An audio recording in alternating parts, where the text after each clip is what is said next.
Hello, আমি প্রিয়া। আমার একটি মিনি ব্লগ তো বলবো না, এটা অনেকটাই বড় হবে ব্লগটা। তোমাদের সাথে শেয়ার করছি শুভপ্রিয়া। তো চলো তোমাদের সাথে শেয়ার করি আমাদের এবার কিছুদিন আগেই তো হোলি চলে গেছে। হোলিতে কিন্তু আমাদের নতুন আইটেম তোলা হয়েছিল। সেটা হচ্ছে রঙের সমস্ত জিনিস।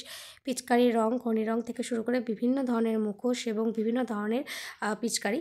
তো এটা হলো আমাদের বাড়ির ছোটো পুচকো। ছোটো পুচকো এই যতদিন এই মাল সাজানো হয়েছিল ততদিন কিন্তু ও কিন্তু সকাল বিকাল কিন্তু আমাদের মানে দোকানে এসে আর কি বসে থাকতো। তো যাই হোক, তোমাদের সাথে শেয়ার করি বিভিন্ন ধরনের কিন্তু পিচকারি ওঠানো হয়েছিল।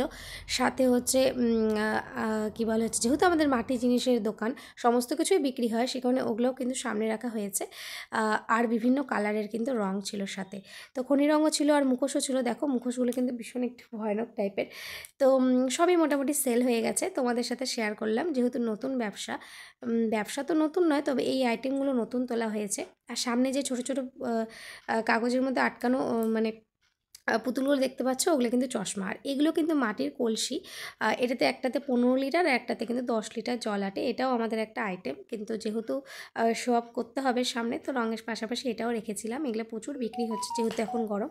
সাথে কিন্তু পাগড়ি ছিল বিভিন্ন কালারের। এই দেখো 3টে ছিল ওই মুহূর্তে। তো ওগুলো তোমাদের সাথে শেয়ার করলাম। তো আমার যেহেতু আমার বরের দোকানে এটা নতুন আইটেম, তো ভাবলাম তোমাদের সাথে শেয়ার করি যে এবার রং খেলার আগে কেন আমরা ব্যস্ত ছিলাম। এই কারণেই আমরা ব্যস্ত ছিলাম প্রায় 7 দিন আগের থেকে আর রং খেলার পর, রং খেলার দিন পর্যন্ত।